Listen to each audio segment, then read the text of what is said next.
Okay, so I think I'm gonna be late because I'm gonna get there at 8:40 and my appointment starts at 8:40.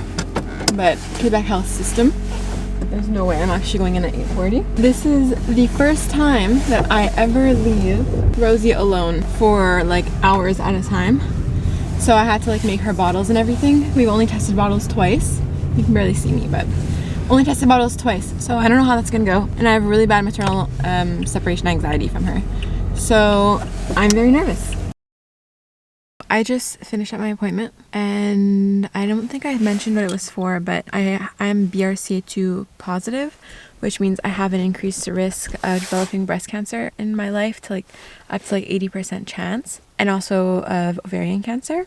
So just briefly, basically at 40 years old, I get my ovaries removed. And besides that, for the breast cancer, because that risk is so high, I'm supposed to be doing MRIs every year, and then also mammograms as of 30 years old, or ultrasounds every 6 months as well. But like it's alternated, so let's say like I do an ultrasound, then 6 months later MRI, 6 months later ultrasound, 6 months later MRI. And my first MRI that I did, I like panicked so much. I was so scared for like the dye that they were gonna put inside to be able to see the contrast between like the tissues in the breast and everything. I thought that I wasn't going to have to do another MRI because like they called me in the summer and I was pregnant, so I definitely couldn't do it then. And then I thought that while I was breastfeeding, I wouldn't have to do it either. So in my head, I was like gonna get a break for the next like almost 10 years because I want to just have like lots of kids and stuff. So that's kind of like what I prepped myself for, was like no MRIs for 10 years. And then after that 10 years, I was gonna decide whether or not I wanted to like remove the breasts. But anyway, so I just went in and she told me that I still have to do, I don't have to do it, but the MRI, I can still do it while breastfeeding. I just have to like empty the milk before I go in, and then I'm not sure what the protocol is for after the MRI, if I can still breastfeed. I quickly looked it up online and it said that you have to discard of all of your milk for 24 to 48 hours. And like, am I willing to do that? I feel like no, because like I don't want her to take the bottle. Like I already have a hard time with her taking the bottle. So I'm just feeling like sad, overwhelmed, like not sure what to do. And I just hate this whole situation, like that I have to do like these breast exams all the time. I feel like after the C-section, I'm gonna cry. After the C-section and like now with this, I always have been dealing with this whole thing for a couple years now. But like, you know, after the C-section, I was like, hey, you know, I'm gonna have a year and a half, like no one's touching my body, no more surgeries, no more hospitals and all that stuff. And now I think that I have to go back into the hospital, like when I thought that I was gonna get like a literally like a 10-year break, you know. It makes me really emotional because I really just like don't want to do it. And I just feel like I just want time to recuperate emotionally from everything, from just feeling like my body is like constantly being like poked at. So I'm really feeling emotional right now. So like we're gonna do our vision boards in March for the astrological new year, like the spring equinox. And my goal for this year, like my biggest goal, is to feel light again, because for the last 2 years I feel like I've just been feeling very heavy with everything, like with losing my dad and the miscarriages and then like the C-section thing and like her heart decelerating and all that stuff. I've just been feeling heavy. So the last thing I want to do right now is go to a hospital and get an MRI. I'm gonna go maybe to a couple stores before Rosie wakes up. She just went down with Jeremy, and then I'm gonna head back because I really miss her and I really want to just spend some time with my family.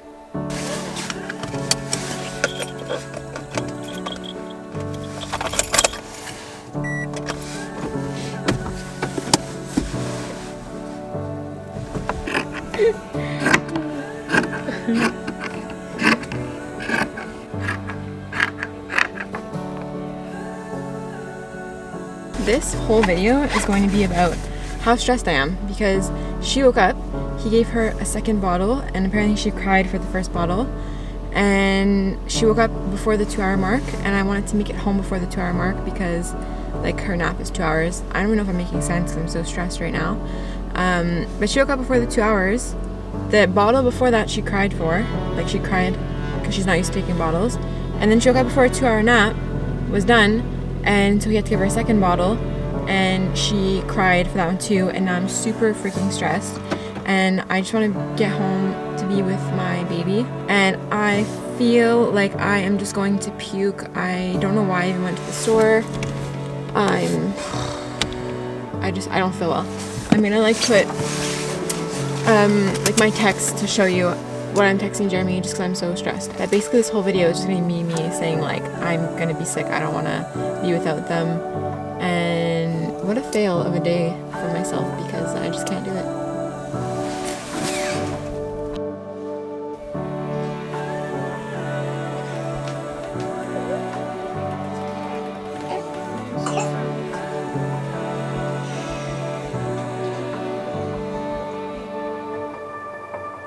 Kick, kick, kick, kick, kick. That's not big kicks, mommy. Okay, we're back in the car. This time we have little Evie because she has a vet appointment because she pees all over the floor and we can't have her peeing on the floor when Rosie starts to crawl and be going around the house. So we're bringing her to the vet to see if she has a medical problem like a urinary tract infection. And she doesn't like the little cages, so she always sits in a blankie with me. And then we got Rosie there in the carrier and Jeremy over there, which you probably cannot see, but he's driving. Hello. And look at Evie. She's our little scaredy cat. Oh. Okay, to the vet we go.